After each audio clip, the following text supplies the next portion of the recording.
Hello, I'm here to share with you a horror story from the dark web. This happened to a friend of mine. It est one of the scariest things that has ever happened to me.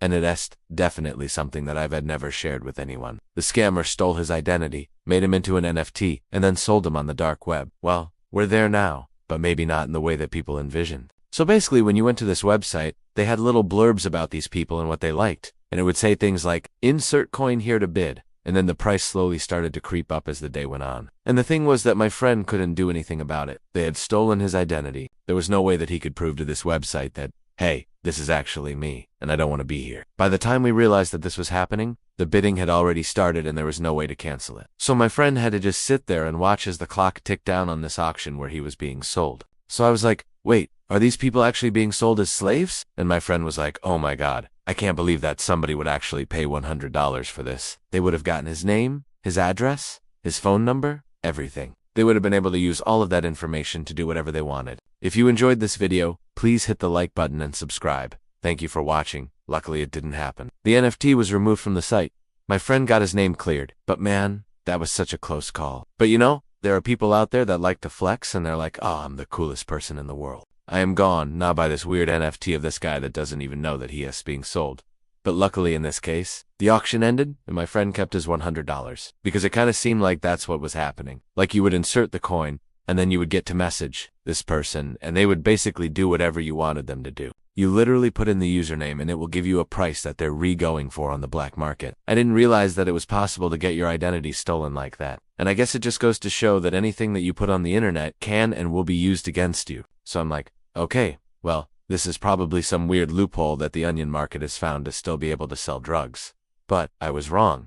Let me explain. So my friend told me that this guy was messaging him saying, yo, I'm on this website, but like don't tell anybody. And then my friend checked the website and he saw that this guy was basically on the front page and they had his name, they had his picture, they had his bio. And it turns out that they had made an NFT of my friend without his knowledge and they had uploaded it to this website where they were trying to sell him. So my friend is someone who likes crypto and he also likes the dark web, which is where I come in because I like to make videos about the dark web. So he sent me a link and said, yo, check this out. So I went on the website. I didn't have to go super deep into the dark web. It was actually a website that was indexed by Google. I just clicked on the link and it took me to the website. And essentially it was an auction site for NFTs. But not just any NFTs, human NFTs. I don't think I'll ever forget it. So basically, my friend got scammed, he lost $100. But this was no ordinary scam. It's funny because when people talk about NFTs, they always say like, it is gone? Nah, it'd be so cool when it gets to the point where you can buy like property or cars with them. It turns out that these were real people and they were being sold without their knowledge. I don't remember how much the bidding started at, but I do remember that the bidding started low, like in single digits. And then finally, when it got down to like the last minute, the price had gone up to about $100. The scary part is that if the auction had gone through,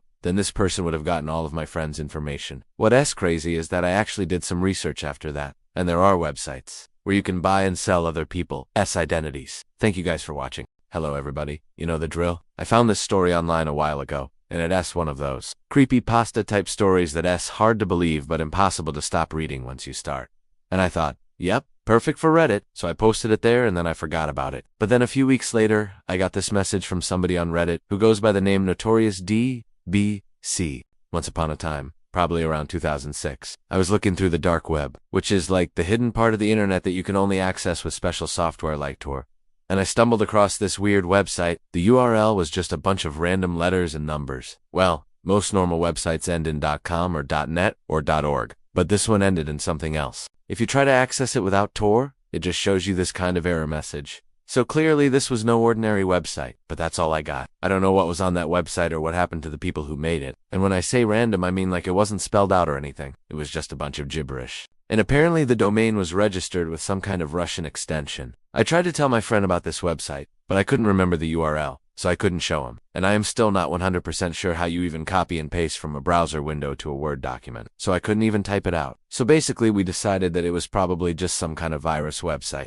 I've never seen that name before in my life. They said, I love your work. Can I ask you something? And he says, dude, I think I figured out what website you're talking about. Check this out. He sent me this URL that was very similar to the one that I had written down, and I immediately recognized it as the same website. And then my friend goes on to explain why he thinks it's that website. Basically, the way you find these websites is you type in a search engine hack, and then you put different names at the end, like hack Facebook or hack Google. And then if you click on one of the top results, it takes you to a page that says your IP address, and it shows you some other information about your computer. Like it's just a little informational thing that people use to check if their network connection is working. But sometimes instead of showing you a bunch of numbers, it will show you a text, like this one says, "Hello from St. Petersburg, Russia." So my friend started Googling for other stuff like that just to mess around. And eventually he came across this website that I mentioned in my story. He couldn't get it to load properly, but he could see that the domain was ru, which meant that it was probably some kind of Russian website. And since it showed up in the search results for hack, he figured that it probably had something to do with hacking. "Did you make up this story? Or did it really happen?" I was like, "What story? What are you talking about?" They said, "The one you posted about the website." Then I remembered, "Oh yeah, that story." I told them, "Nope, no, I didn't make it up. It really happened to me. I wrote that story a long time ago. I don't remember all the details, but yeah, it's totally real." And then they said, "Thank you. I have an announcement to make." And then they posted this. This is what they posted. For anyone wondering about the authenticity of this story, I can confirm it is 100% true. In fact, I am the person who originally sent the OP the link to this site. Notorious DBC came along and added his own little twist to it. I had no idea at the time when I was writing the story that there was already some kind of forum where people were posting stuff like that. So I honestly think that this is like the first time this story has ever been told in its entirety. And I think it is pretty crazy that I found it just by randomly browsing through these creepypasta forums. We were discussing creepypastas, and he asked if anything like that had ever happened to me. I told him about this website and he encouraged me to write it up and post it. So I did. The story I told him was exactly as he posted it, word for word. All I added was the part about the dead children, because I thought it was missing a punchline. I didn't realize until after I posted that it was actually in there. Yeah. So basically we figured out together that somebody had already posted that story anonymously on a forum, and then I reposted it on Reddit, and then this guy. So here's the story again. And then a few days later, my friend emailed me back. Now, you might be thinking, well, if it was just a regular old website, why did you have to use Tor to access it? Thanks for watching. Thanks for listening. Hey, like and subscribe. It genuinely helps me out. Bye-bye. What is the most terrifying thing you've ever seen on the dark web? Well, whatever it was. Chances are that whatever you found pales in comparison to what one Reddit user saw. When he clicked on a mysterious link while browsing for Chan, the year was 2013 and the user had stumbled upon an image that shouldn't have existed. It was a picture of a staircase leading up to darkness. The steps were being pulled down one by some unseen force. And then just as abruptly as it appeared, the sentence vanished. They seemed to be moving like they were falling from the sky. At first, the movement was slow, but then it started to pick up the pace. He couldn't leave the page, no matter how hard he tried. He even tried refreshing the page, but it just kept flashing the "it's too late" message. That's when panic started to set in.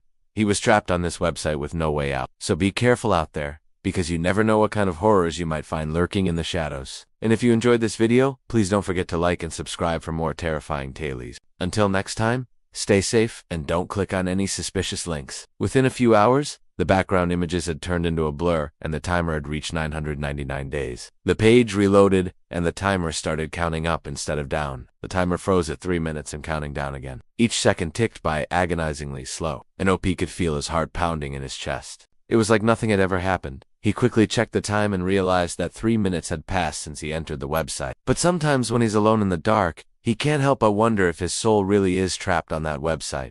Or maybe it was just a figment of his imagination. But whatever it was one scary trip down the rabbit hole of the dark web. Had it been 3 minutes in real time?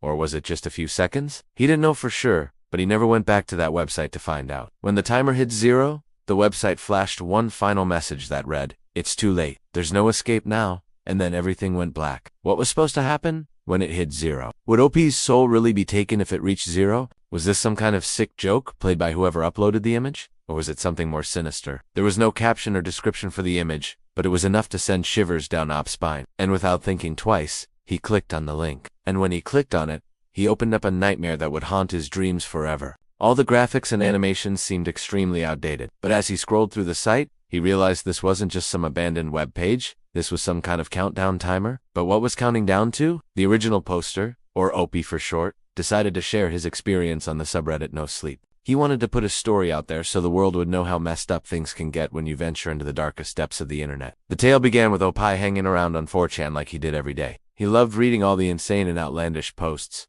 especially the ones on the paranormal and creepypastas boards. But this particular day was different. There was something strange in the air and OP couldn't shake this feeling that something was off. Then he saw it. a photo that made the hairs on the back of his neck stand up. In another thread, the image took OP to a website that looked like it was made in the early 2000s. The answer came in the form of a single sentence that read, "When the timer reaches 0, your soul will be forfeit." OP decided to keep checking the page periodically to see if anything else changed. And eventually he noticed that the images in the background were shifting.